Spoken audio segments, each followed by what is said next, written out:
very beautiful day to you and welcome to Golden Trends. My name is Comfort Edet. Now you already know how we do it here. We bring you the stories that had Nigerians talking, debating, reposting and dropping hot takes all week long. And honestly, if your phone was on this week, chances are you came across at least one of these stories, from politics serving fresh drama ahead of 2027, to security making major headlines, to culture and entertainment keeping social media busy. It was one conversation after another. So if life got busy and you missed some of the stories that shaped the week, don't worry, we've got you covered. But first, let's take a quick musical break. Don't go anywhere, we'll be right back. Welcome back. Let's begin with politics, because whether we like it or not, 2027 keeps finding its way into the conversation. This past week, a faction of the People's Democratic Party pushed ahead with plans for a convention in Abuja, despite opposition from former Rivers State Governor Nyesom Wike. What really got political observers talking was the move to ratify former President Goodluck Jonathan for the 2027 presidential race. As the story unfolded, reactions came from different corners. Some describe it as a strategic move that could reshape the political landscape, while others questioned whether the party had resolved its internal differences enough to focus on the next election. Either way, the conversation around 2027 gained even more momentum. Still on politics, another headline generated strong reactions, and this one came with a touch of economics. The All Progressives Congress endorsed President Bola Tinubu for a second term in office. But while the endorsement attracted attention, many Nigerians quickly shifted the conversation to the realities of everyday life, particularly fuel prices, which climbed above 1,500 naira per litre in some areas. For many people online, the bigger discussion wasn't who got endorsed, but how much it now costs to fill a fuel tank.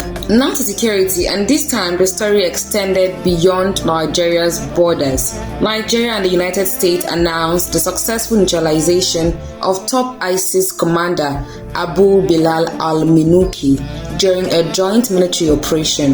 The development attracted significant attention, with security experts describing it as a major breakthrough in ongoing counter-terrorism efforts. While analysts examined its wider implications, many Nigerians simply hoped it would contribute to improved security across affected communities. Let's move over to sports, because football fans definitely had a lot to celebrate. Arsenal supporters erupted in celebration after their club secured its first English Premier League title in more than 2 decades. And if you have Arsenal fans among your friends, chances are your social media timeline was impossible to escape.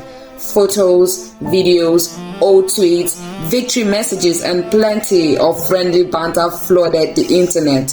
After waiting over 20 years for this moment, supporters made it clear they intended to enjoy every second of it.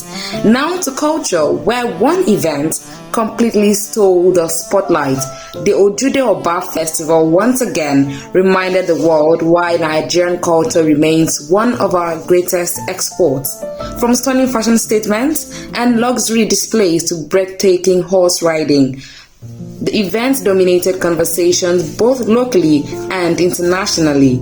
Everywhere you looked online, there was another photo, another video, and another outfit people couldn't stop talking about. By the end of the week, many had described the festival as Africa's own version of a global fashion spectacle. And judging by the attention it received, Ojude Oba didn't just trend, it owned the conversation. Entertainment wasn't just about to stay quiet, as actress Halima Abubakar returned to the headlines after sharing a cryptic apology linked to her long-running controversy with Apostle Johnson Suleiman. The post quickly reignited discussions that many thought had faded away, because it has been a long time coming. Before long, social media users were revisiting old arguments, sharing fresh opinions, and trying to interpret what the apology really meant. And as expected, the internet had plenty to say. Before we wrap up, let's talk about the story that deeply troubled many Nigerians this week.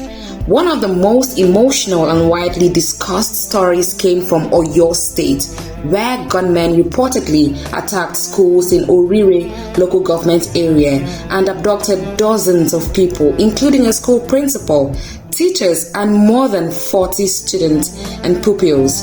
The incident quickly sparked nationwide concern, but emotions ran even higher after heartbreaking videos surfaced online, showing some of the victims, including the principal, pleading for help from captivity. As more details emerged, reports indicated that at least 39 students and 7 teachers were among those abducted during the attacks, making it one of the most disturbing security stories of the week. For many people, it wasn't just another trending topic. It became one of those stories that stopped people in their tracks and served as a painful reminder that behind every security report are real families, real communities, and real lives hanging in the balance.